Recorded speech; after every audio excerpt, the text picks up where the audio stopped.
আজ আমাকে কথা বলতেই হবে ইনশাআল্লাহ, কারণ আগামীতে আবার আপনাদের সাথে দেখা হবে কিনা আমি জানি না। কথা বলতেই হবে। বসেন, কেউ দাঁড়িয়ে থাকবেন না। আমি দেখতে পাচ্ছি বাংলাদেশের ভাগ্য আকাশে উত্তর গগনে কালো মেঘ জমা হয়েছে, ঝড়ের পূর্বাভাস লক্ষ্য করছি। যদি মোকাবেলা করতে না পারেন সক্ষম ভাবে, এমন অন্ধকার গাঢ় কালো অমাবস্যার রাত আসতে পারে যার সুবে সাদেক হওয়া অসম্ভব। সুতরাং আপনারা কি কাপুরুষের মতো কাফের মুশরিকদের গোলামি করে মরতে চান? বিড়ালের মতো 500 বছর বেঁচে থাকার কোনো লাভ নাই। সিংহের মতো 1 ঘন্টা বাঁচতে চাই। আমাদেরকে বলা হয় সাম্প্রদায়িক উস্কানিমূলক কথা নাকি আমি বলি। পত্রপত্রিকা দিছে না তারা? সাম্প্রদায়িক উস্কানি কথা, সাম্প্রদায়িক উস্কানিমূলক কথা বলি। সেই জন্যই বোধহয় শত শত মুসলিম আমাদের কাছে এসে মুসলমান হয়। মানুষে আর বোকা বানানো যাবে না। যাবে কি? আর বোকা বানানো যাবে? তারপর বলছে কি? এরপরে বলছে আমাকে বলছে রাজাকার। শুনে রাখো চট্টগ্রামের লক্ষ লক্ষ জনতা, পার্লামেন্টে যখন আমাকে এই কথা বলা হয়েছিল, আমার পার্লামেন্টের কলিগ জাফরুল্লাহ চৌধুরী সাহেব বসে আছেন এখানে। হ্যাঁ, জাফরুল ইসলাম চৌধুরী বসে আছেন পাশে। প্রধানমন্ত্রী সুদ্ধা, অন্তত 3 শতাধিক পার্লামেন্টের সম্মানিত সদস্যরা সেদিন বসা। 1997 সনের বাজেট বক্তৃতা যখন আমি করতেছিলাম, ডক্টর কুদরতে খোদা, নাম রাখছে কুদরতে খোদা, আসলে গজবে খোদা। এই লোকটি নাস্তিক, ইসলামের চূড়ান্ত দুশমন।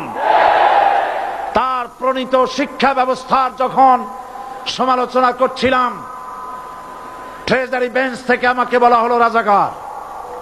আমি আমার সমস্ত শক্তি একত্রিত করে বলেছিলাম শুধুমাত্র হিন্দুস্তানের রাজাকারেরাই আমাকে রাজাকার বলতে পারে। আমি বলেছিলাম 1973 সন পর্যন্ত আমি বাংলাদেশের কোন রাজনৈতিক দলের নেতা এবং কর্মী ছিলাম না। আমি রাজাকার নই। আমাকে রাজাকার বলে যদি তাকেও প্রমাণ করতে না পারে 10 কোটি টাকার মানহানি মামলা দায়ের করব। আমার এই বক্তব্য সারা দুনিয়া শুনেছে। পার্লামেন্টে আমার এই বক্তব্য রেকর্ড হয়ে আছে। সেদিন 3 শতাধিক পার্লামেন্ট মেম্বারের কেউ আমার চ্যালেঞ্জ গ্রহণ করেন নাই। যে কোনো ব্যক্তি পার্লামেন্টে গিয়ে আমার বক্তৃতা দেখে আসতে পারেন। এরপরে 1997 সনের 7ই অক্টোবর দৈনিক জনকণ্ঠ পত্রিকা যখন আমার বিরুদ্ধে লিখল, সেই পত্রিকায় সাইদির ওপেন চ্যালেঞ্জ 8ম পাতা, 1997 7ই অক্টোবর, এত বড় 2 কলমে হেডিং। সেখানে আমি বলেছি বাংলাদেশের সকল সাংবাদিক, গোয়েন্দা বিভাগ, বাংলাদেশের সকল বুদ্ধিজীবীকে আমি আমার পিরোজপুরে আমন্ত্রণ করছি। আমার উপস্থিতিতে যদি কেউ প্রমাণ করতে পারে বাংলাদেশের স্বাধীনতা যুদ্ধের বিরুদ্ধে আমার কোনো ভূমিকা ছিল, সজ্ঞানে স্বেচ্ছায় জাতীয় সংসদের সদস্য পদ থেকে পদত্যাগ করব। 3 বছর পার হয়ে গেছে, আজ পর্যন্ত কেউ এই চ্যালেঞ্জের মোকাবেলা করে নাই। সুতরাং আমাকে যারা রাজাকার বলবে তারা পিতৃ পরিচয়হীন অবৈধ সন্তান।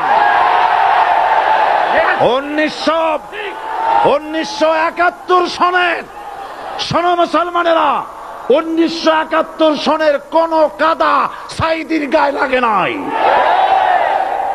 আমাকে রাজাকার বলে জনগণ থেকে বিচ্ছিন্ন করবা। জনগণ থেকে আমারে বিচ্ছিন্ন করা যাবে না, কারণ এই জনগণ আমার জন্য আসে না, এই জনগণ আসে আল্লাহর কোরআনের জন্য।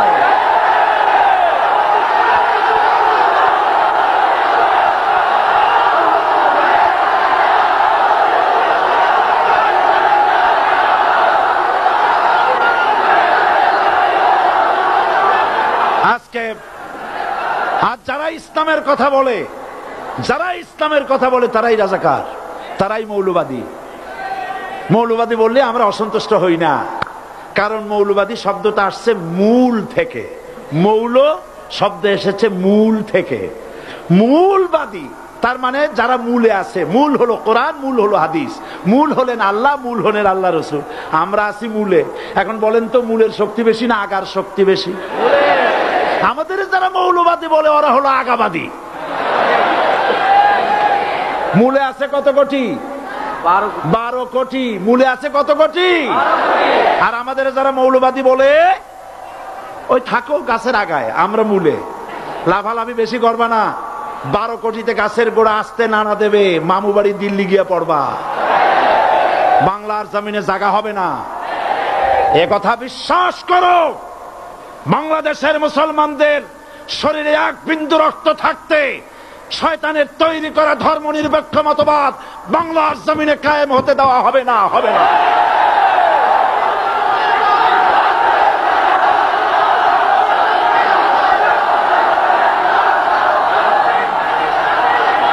রাসূল করিম সাল্লাল্লাহু আলাইহি ওয়াসাল্লাম কোরআন প্রতিষ্ঠার জন্য আন্দোলন করেছিলেন। আয়াতুল কুরসি আমাদের সে কথাই শিখেছে। আল্লাহ রাব্বুল আলামিন বলেন, আল্লাহু লা ইলাহা ইল্লা হুয়াল হাইয়ুল কাইয়্যুম। প্রাণ খুলে পড়েন, আল্লাহু লা ইলাহা ইল্লা হুয়াল হাইয়ুল কাইয়্যুম। আল্লাহ হচ্ছেন তিনি, যিনি ছাড়া কোনো ইলাহ নাই, আইনদাতা নাই, বিধানদাতা নাই। আমরা মানুষের তৈরি করা আইন মানি না। 12 কোটি মুসলমানের দেশে আইন তৈরি করবে মানুষ, আমরা মানব না। পার্লামেন্টে তৈরি হতে হবে কোরআন দিয়ে, পার্লামেন্টে আইন তৈরি হতে হবে কোরআন দিয়ে। সুতরাং ভয় যতই পান আর যতই ষড়যন্ত্র করেন, 4 দল যখন একত্রিত হয়েছে, ঐক্যবদ্ধ থাকবে, সরকার ঐক্যবদ্ধভাবে গঠন হবে, নির্বাচন ঐক্যবদ্ধভাবে হবে এবং কোরআন হবে, আল কোরআনের পার্লামেন্ট হবে বাংলাদেশে।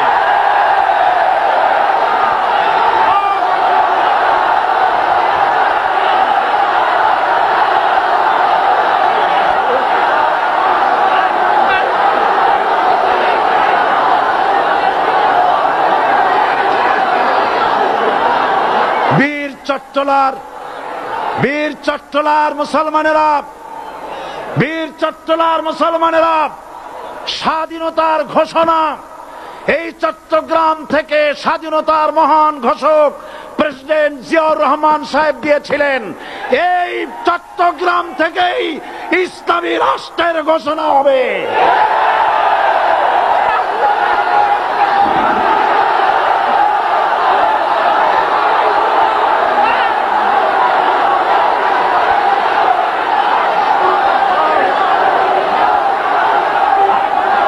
আশাবাদী